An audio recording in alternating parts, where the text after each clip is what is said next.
What's up, Thrashers, and welcome to episode number 99999 of 5 Questions with Levi, the return, as I am back to answer more questions from you guys, the subscribers, viewers, what have you. And as always, a reminder to those who are watching, if you want to ask me a question for next week's episode, which is going to be episode 10, be sure to send a question in the comments section below, and I will answer it in next week's episode. But let's get to the questions!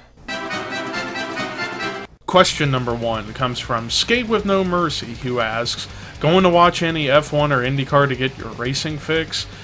I'm gonna be straight up honest with everybody right now. I personally am not really a big fan of open wheel racing like F1 and IndyCar, mostly because I find a lot of those races, to me, to be kind of boring because, well, I mean, IndyCar I would prefer because at least there is some competition with IndyCar, and I do like to watch the Indy 500 every year, but F1, it just seems like the same guys win every fucking week in F1. You know, like Lewis Hamilton basically murdered F1 for a lot of people during this past decade, but IndyCar I would rather watch out of too.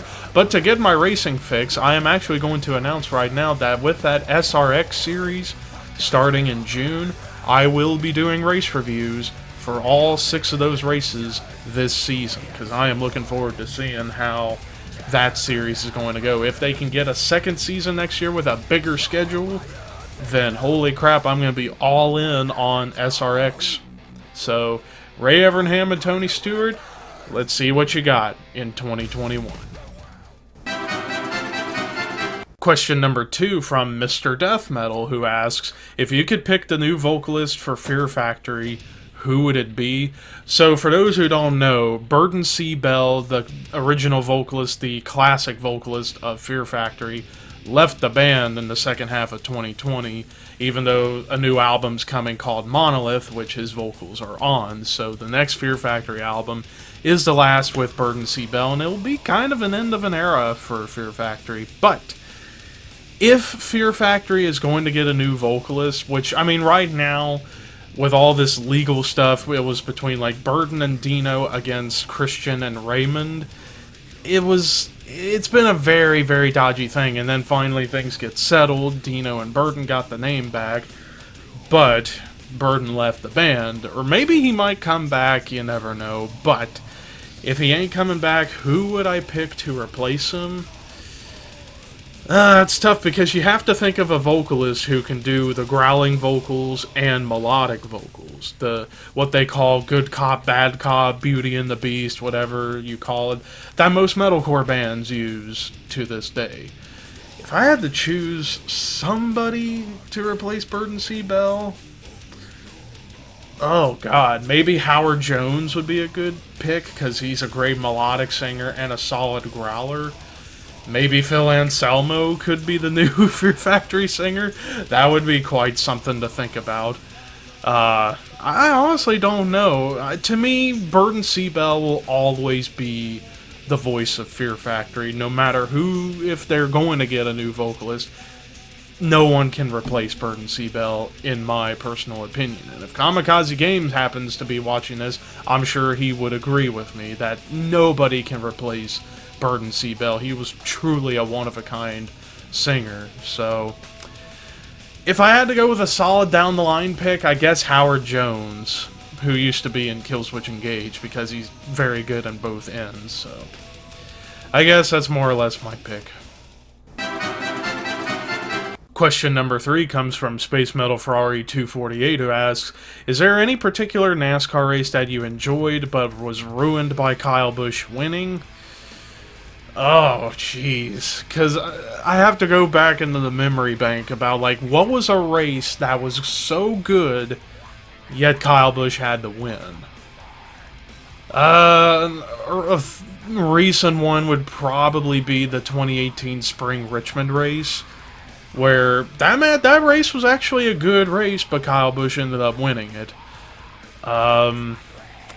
Let's see. Maybe that summer 2005 California race where he got his first career win. That was actually a decent race, to my recollection. It's really hard to think of one because a lot of Kyle Busch races that he won were races that were not that good, that he basically dominated. So it's hard to think of a race that was actually good that Kyle won, other than 2018 Spring Richmond. You know what? I'm just going to go with that because I just can't think of any others off the top of my head at this moment. Question number 4 comes from Dimebag Daryl, who asks, what do you think of Motorhead, and have you seen the clip of where Lemmy accidentally sings Ace of Spades? Well, first off, I have seen the clip where he accidentally sings Ace of Spades while they're playing Overkill. I think that's one of the funniest clips of all time for metal. But what do I think of Motorhead? Of course, Motorhead is a great band. Even though I don't have any Motorhead albums in my collection yet, I always like what I hear about with Motorhead. I mean, Ace of Spades, the album, is great. Overkill, Iron Fist. What was the album that came out after Iron Fist? I think it's like a Perfect Day to Die, or Another Perfect Day, something like that. That was a great one. And of course, Motorhead's contributions to WWE doing Triple H's theme songs. All 3 of them. The Game, Line in the Sand for Evolution, and King of Kings. And they're all, even though they're wrestling themes, they're great songs in general. So, I mean, if I had to come up with like a top 5 list of like my favorite Motorhead songs that are not from WWE, I would say, in no particular order, Ace of Spades, Chase Better Than the Catch, Shine, Overkill, and Iron Fist. I would say those would be my 5 personal favorite Motorhead songs that are not The Game, Line in the Sand, or King of Kings. Finally, question number 5 comes from Daily988. If you could create a supergroup of any musicians, either dead or alive, who would you choose to fill each role? Oh man, this is a broad one. Absolutely broad, because this one, my answer can change tomorrow. But let me get a drink of water before doing this one. So for this band, I'm going to have many players. I'm going to have a male vocalist, a female vocalist, 2 guitarists, a bassist, a drummer, a keyboardist, and there you go. So it'll be a 7-member band to make it like as big and open as possible. For my keyboardist, of all musicians dead or alive on the keyboards, I would go with John Lord from Deep Purple as my pick for keyboardist. For drummer, there's some, and I'm a drummer even though I'm not that good. If I had to choose like who would be the drummer for this band, I'm trying to think more in the confines of traditional heavy metal, more or less kind of going in that direction. I guess for drummer I would go with Bill Ward or Neil Peart. You know what? I'm gonna go Neil Peart. So far we've got John Lord from Deep Purple on keyboards and piano, Neil Peart from Rush on drums. For my bass player, I'm going to go with Geezer Butler from Black Sabbath as my bassist. My 2 guitarists, and they're both going to play lead and rhythm. So I would go for the first one, I'm going to go with Randy Rhoads. And the second one, I'm going to go Dimebag Daryl.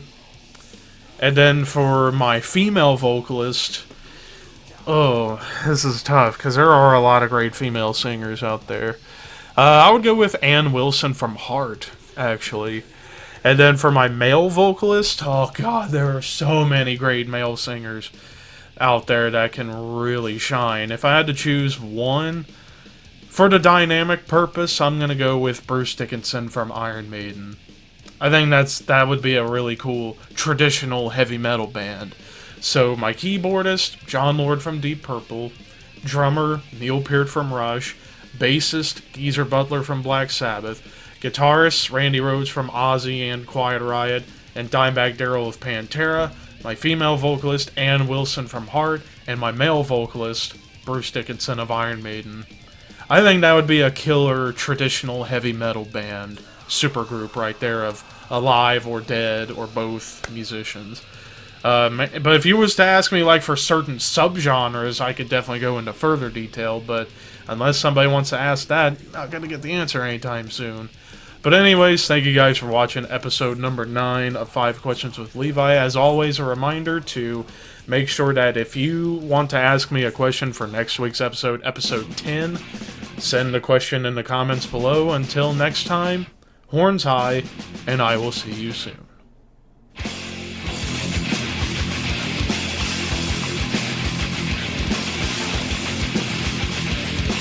But for today's episode of the Mosh Pit Reviews, probably right now the biggest album to come out in 2019, and it's from the pioneers of death metal, arguably the pioneers of death metal, Possessed, and their first album in 33 years entitled Revelations of Oblivion.